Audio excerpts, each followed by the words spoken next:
పలాస జిల్లా కోసం ఇంతవరకు అడిగిన నాయకులను చూసాం. కానీ మొట్టమొదటిసారిగా పలాస జిల్లా కావాలని ఒక నిలబడిన నాయకుడిని చూస్తున్నాం. అదే మన దువ్వాడ శ్రీధర్ గారు.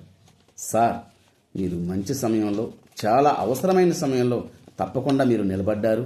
మీ వెనుక మేము ఉంటాం.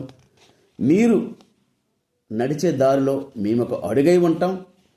సార్, మీరు చిందించే రక్తంలో మేము ఒక రక్తపు బొట్టై ఉంటాం. సార్, మీరు చిందించే చెమట చుక్కలో మాదొక చెమట చుక్కై ఉంటాం. ఆంధ్ర రాష్ట్రం కోసం పొట్టి శ్రీరాములు, తెలంగాణ కోసం కేసీఆర్లా నిజంగా ప్రాణాలు సైతం, మీ ప్రాణానికి మా ప్రాణం ఒక రక్తపు బిందువై కూడా ఉంటామని చెప్తున్నాం సార్. నిజంగా మీరు నిలబడ్డం చాలా సంతోషం.